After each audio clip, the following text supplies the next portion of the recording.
The Ducks complete one of the rarest of feats, at least for them. Coming off a solid win Thursday night in Tempe, Oregon goes into McHale and wins with resolve. The losses are now piling up for Craig Robinson and company after a lackluster effort in Tempe. Are the close but no cigar defeats taking their toll? In Palo Alto, the Buffs led the pack coming into the weekend, but fell hard again at Maples. In Berkeley, the Bears were trying to keep pace with their rivals from across the bay. The Duck women with chances aplenty as they sought to seal up the home sweep. And Scott Rueck and company were trying to do the same at Gill. We're halfway through January, but we're at the beginning of another edition of Inside the Pack, and here it comes.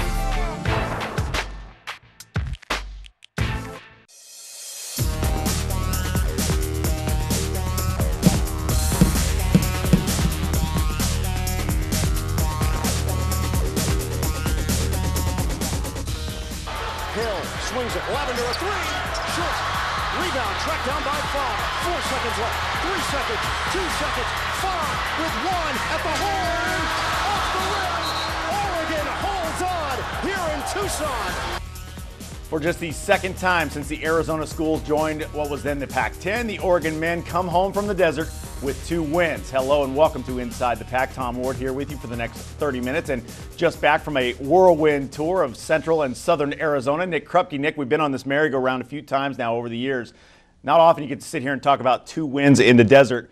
And really where Oregon, you know, they showed a lot of composure down the stretch of this game in Tucson. You certainly did. You look at them, they jumped out to that big lead. They led up by 17 early moments that second half. You knew it was a matter of time before Arizona was going to make a run. They were very much a favorite still to win the conference. They did make their run. They took that 2-point lead, but back they came for Oregon. And McHale Center, it's still the best venue to play in the conference. A sold-out house once again.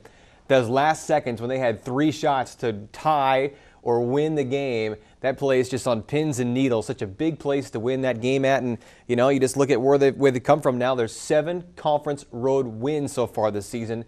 Oregon has 3 of those 7 conference. Now you come back home. And we've talked about this. It's going to come down to, in this conference this year, with a lot of parity across the board, it's going to come down to who can go into somebody else's house and win the game. Oregon with a 12-4 run to end the first half in this one that really sort of gave them momentum going into that second half. And granted, they got it up to 17, blew most of that or all of it, ended up going down by 2, lost the lead on, and then they missed the 2 front end of 1-and-1s on free throws with EJ and then Sim, and then just really composed down the stretch, though, to hit the shots, EJ and Sim redeeming themselves for those, and then holding them off on the last stretch there. No question about it. Arizona still had the same amount of looks, I thought, in the first half. They were just missing those wide-open threes. They started falling in that stretch there, and we had quite the finish and quite the night there out there in the McHale Center. You can win there. You can win anywhere. Certainly, no question. And they don't have to go to L.A. There's no L.A. trip. And Arizona doesn't come back here. So get that odd season with the scheduling. So no question. And now we look at the Beavers, and after overtime losses against Stanford a week ago Saturday, then you got the Thursday night overtime loss where there's a dust-up in overtime, and Beavers really looked like they needed that win. They were a little desperate in needing that win. Couldn't get it done there. You wonder now if Craig Robinson, you know, he says he's talking about going back to fundamentals. Where are they now as far as like being on the verge of hitting the panic button? I don't know. You look at that thing, 1-5. I mean, they're certainly the best 1-5 team. They're 11th place out of 12 only because USC hasn't won a game. They'll be coming here this week, but man, oh man, this team that was so good in the non-conference, 10-2, and it's been just downhill sledding from them since coming into the conference slate. Stanford, boy, that's a tough one to ever rebound from, and then he plays so well at the McHale Center, at least at points in time to just get that an Ahmad win. Starks 3 that should have gone in from winning that game and being out of and there. then it's what, 9-1? 9-1 in overtime, yeah. I mean, I don't know how much gas these guys have, and then you go to, you know, they're still tops. We say numbers don't lie a lot. Right. Sometimes they do. They still lead the league in scoring, steals, assists, and block shots. 12 steals on Saturday and lost the game. Yeah, but they now get a chance to come back home. A couple teams from LA not very good. Then you get the Civil War next. And Sunday. one thing's for certain, Craig Robinson is not going to give up on this team. He's going to, you know, he's going to keep them going. And we'll talk more about their situation as this show goes along. But since Arizona and Arizona State joined what was then the Pac-10 in 1979, it had been tough sledding in the Grand Canyon State for the Duck basketball team. Just one sweep of the Wildcats and Sun Devils since. That coming courtesy of Aaron Brooks and company back in 2007 to McHale Center in Tucson, and the eye of the nation on this one as CBS Sports televised the Ducks and Wildcats as they often do. Oregon set the pace in the first half. Olu Ashalu, not normally a three-point threat, hesitation, and splash. First triple of the season, a co-team high 13 for Olu. DeVoe Joseph can drain the triple as well. He had 13 as well, 27-20 Oregon. Then Tyrone Narrett got into the act from outside. And on this one, the kid from Woonsocket, Rhode Island gets the friendly bounce, his only bucket of the game, 30-22 Ducks. Oregon with 8 steals on the afternoon. Joseph with the pilfer and the layup on the other end. Nice sharing of the ball right there. 34-22 Oregon at the break. In the second half, the Duck lead increased. Garrett Sim from long range. Oregon up by 17 at 41-24. But you knew the Wildcats had a run in them. And how about a 16-6 run for U of A? Solomon Hill rips it away from Garrett Sim. Cashes in at the other end. The flush and the foul. Oregon still up 7. 47-40. The Arizona onslaught continued though.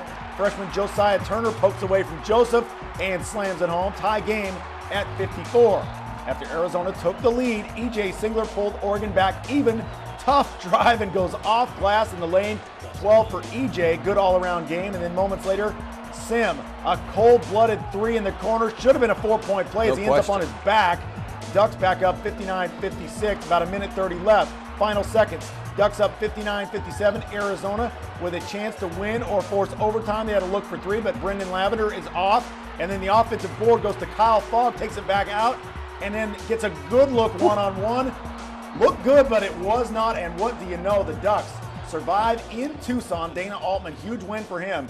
Oregon holds off the Wildcats 59-57 to complete just the second desert sweep since the Arizona schools joined the conference 33 years ago. Yeah, DeVoe and Olu 13 to lead the way. They're now 4-2 in conference play. The Wildcats just their second loss at home this year as the Ducks snap a 6-game losing streak against those Wildcats. And what a weekend for number 55. Tony Woods probably had his best all-around game at Oregon on Thursday at ASU in that win. That hook shot was rolling for 12 points and 3 blocks. The Wake Forest transfer picked up 3 more denials on Saturday at McHale Center, bearing down on the low post. Oregon 4 block shots. They're now 7-1 when they collect at least 4 blocks in a game this year. And at 6'11", the junior from Georgia, if he isn't rebuffing shots, he's surely changing and altering what the opponent is able to do when they get down low. Arizona didn't really make their run of the paint. Both sides Saturday had 20 points apiece down low. The biggest play there, though, Tony Woods and Garrett Sim, but Sim there gets the block on Nick Johnson. That 3 looked like it was going to go in, would have put them over the top. So now you get back home for 3, USC, UCLA, Civil War on Sunday. You look at this, Tom, the next 3 games at home, you kind of fill up at home.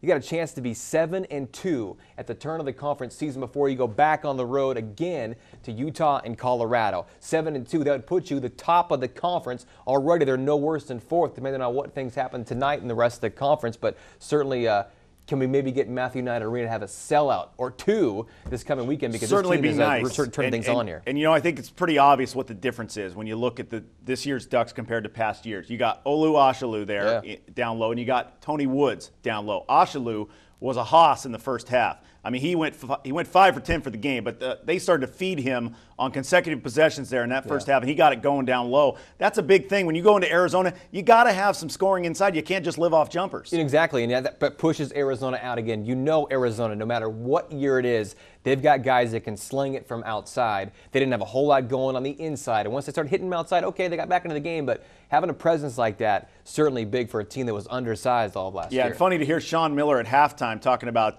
guys, I don't want to see any jumpers, and they started to fall in that second half, but that really was the difference in this game because Oregon got them in such a hole, they had to shoot the 3 to get out of it, and they were, quite frankly, fortunate to get the lead back, but Oregon, obviously was composed and took it down the stretch.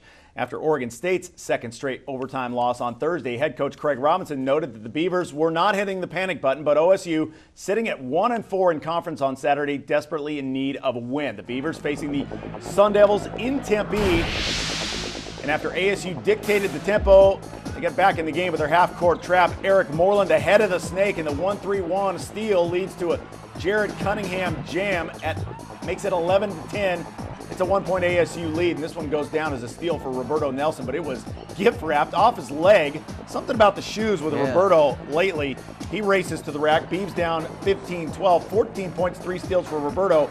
Beavers had 12 on the night, as we mentioned, 4 of those by Cunningham. That leads to the Cunning Jam. Beavers up at the break, 34-31. They had 23 points off 21 ASU turnovers. Second half, after falling behind early, OSU regained the lead.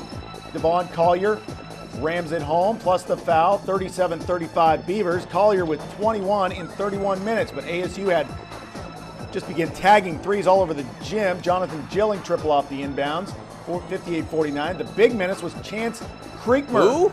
Nearly perfect from distance, 6 of 7, makes it 61-51. Game high 24 for him. Then the capper, ASU on the outlet. Carrick Felix, after Jared lays it in and gets the foul, Carrick Felix then throws it down off the outlet as he gets out in front. This is wicked. And the foul, and the Beavers go down in the desert again, 76-66 the final. Beavers dropping both games of the road trip, and they remain winless away from Gill in the pack. They did have 4 scores in double figures, led by Collier at 21, but ASU shot 59% from the floor to Oregon State's 37. So apparently last week when I said ASU didn't have any lethal shooters left, I overlooked one, Chance Creekmer. Hard to say even the most ardent of Sun Devil supporters saw the sophomore hit 8 of 9 from the floor, 6 of 7 from distance. He was 6 of 24 in ASU's first 8 games this year. That being said, though, the Beavers didn't help themselves, missing 11 of their first 14 shots. Some holes in that man-to-man that we went with early, like Kyle King just spinning past Joe Burton, who had a terrible night. Then came their run in that 1-3-1 set. Fails at times, though, where seemingly their backs are turned to at least one man free, like King there. But those traps helped force ASU 13 turnovers in the first, helping offset that bad shooting night for the Beavers. The Devils gave it up only 8 times the rest of the way, a total of 23 Beaver points, but then they gave it up 12 times. Not a lot, but some sloppy play by the Beavers led to a lot of those turnovers. And again, they return to the team that couldn't shoot straight. Their 5th best scoring team in the country, less than 38% from the floor, 4 of 21 attempts from 3, 7 missed free throws, a lot of those on the front end to 1-1. They got 38 points in the paint. Many of those shots just weren't finished off. Their 5th loss in the last 6 now, remaining winless on the road in the pack. And he lost a great opportunity to get one. ASU had lost 6 of 7. Their best player, Trent Lockett, went down with a bad-looking ankle injury after the game. He was on crutches when they were only down by 7. They didn't capitalize on that for about the last 10 minutes of the game, and they couldn't find the shooters either. Nearly last in the league in 3-point defense are the Beavers, allowing the opponent to shoot better than 39% from downtown. Craig talked about this kind of defensive mentality, trying to figure things out now, because you got to find these guys. If you're in the 1-3-1, if you're in the trap, if you're in the man-to-man, whatever, there's too many guys that are left wide open for the open looks here. No question. And at the offensive end of the floor, when Eric Moreland scores 0, Angus Brandt gets 2 points, and Joe Burton gets 2 points, you're going to be in real trouble, because you got to have inside scoring, just like we were talking about with Oregon. And you go on the road, you got to get those high percentage buckets. Yeah. Well, with the LA schools coming to the Willamette Valley, the Duck men are in good shape, sitting at 4-2 and coming off their 2nd sweep of the Arizona schools in 5 years. Still to come on ITP. It was the way the Ducks pulled out this one in Tucson when everything late was going against them. This atmosphere was great tonight, and you know, it was a really good game for our team, our program. And it was a second chance party at Matt Night as the Oregon women hosted the Devils. We'll be back after this.